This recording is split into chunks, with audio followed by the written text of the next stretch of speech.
Edgar Serrano, presidente da FENAINFO, diretor financeiro do CEPRORGS. E, mais uma vez, na nossa pauta, Edgar, tributos. Tributário, cenário tributário, reforma tributária, aquele novo normal antigo, que vem aí com pouca novidade, muita negociação. O que a gente pode falar desse cenário aí para o empresariado? Olha, uma das maiores expectativas dos empresários durante este ano, além da pandemia, que, evidente, tomou a agenda de todos e mudou os nossos hábitos, tanto pessoais quanto profissionais, neste momento ele está em cima da reforma tributária prometida pelo governo e baseado no veto presidencial de manter a desoneração da folha dos 17 setores, que entre eles está a TI. Isso é, hoje, a grande preocupação e as energias que as entidades todas estão colocando. 2021 está muito próximo, nós precisamos fazer o planejamento, toda empresa faz o planejamento do ano seguinte, e entre pandemia, que mexe com a economia, como os nossos clientes vão estar, estão bem, estão fortes, vamos poder expandir, não vamos, a pandemia vai continuar, nós temos ainda o cenário tributário poderá mudar completamente.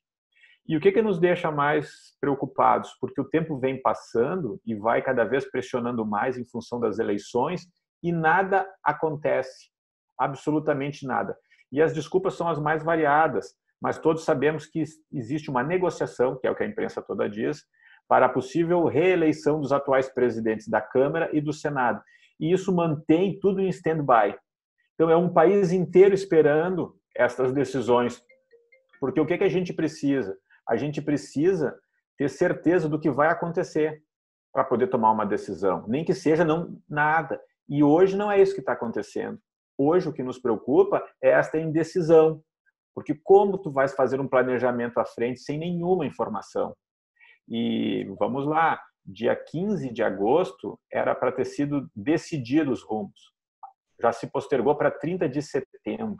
Ora, isso dá 45 dias.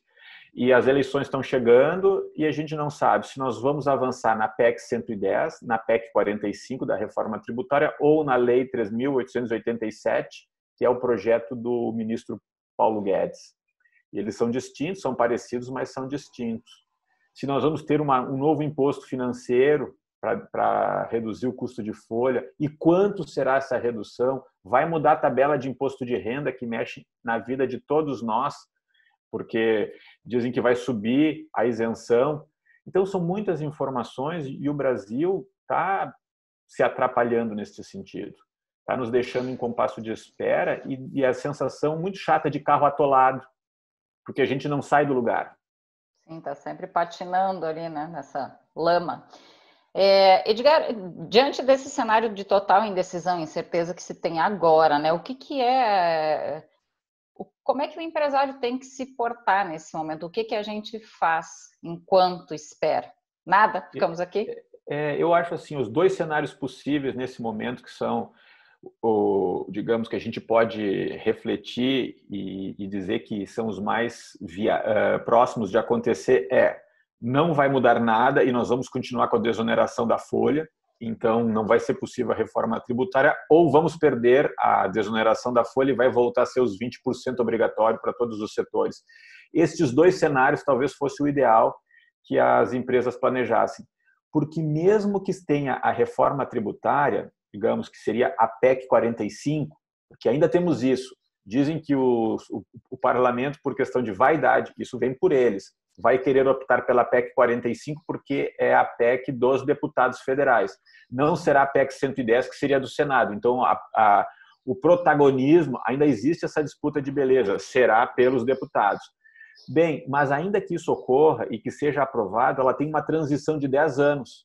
Então, ela vai começar os novos impostos muito tímidos e vai estar prevalecendo muito os tributos e as questões tributárias atuais.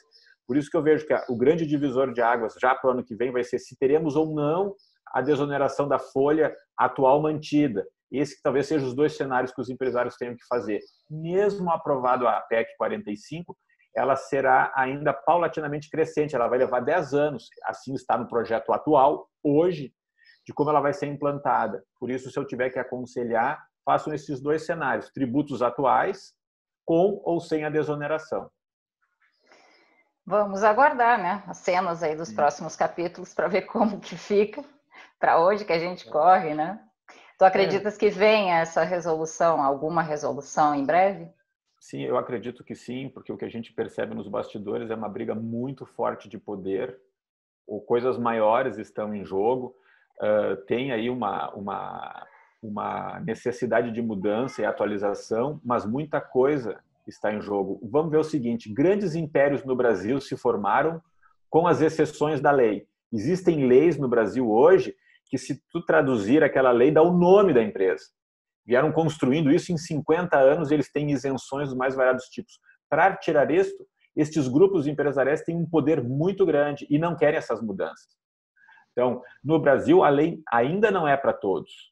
Essas são leis que têm vírgula, exceção disso, disso, disso. Então, alguns grupos econômicos, apesar de eles têm os impostos, mas eles conseguem ir diminuindo tudo isso. Esse é o cenário. Então, quando a lei for para todos, for muito simples, existe grupos empresariais que não querem isso. É uma vantagem competitiva, o meu concorrente pagar imposto e eu não, porque eu tenho uma característica YX.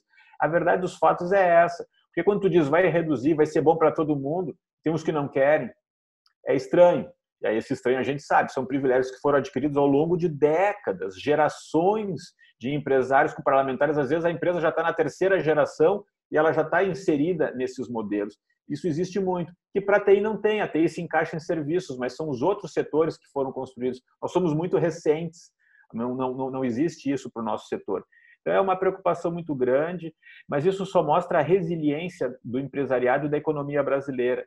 Porque além da pandemia, toda esta confusão, e nós ainda conseguimos nos manter, é porque mostra muita força do nosso país. Então imagina o dia que acertar minimamente, olha como nós vamos para frente, né? Mais uma vez, o Brasil não é para amadores, né? Não é para amadores. Vamos aguardar, então, né, Edgar, seguir aí com as ações de FENAINFO e CEPRORGS em prol do setor certeza, vamos aguardar. Com a força que a gente continua tendo. Te agradeço, isso, Edgar, muito obrigada pela participação. Imagina, foi um prazer. Força para todos nós. Isso, força para todos nós, com certeza.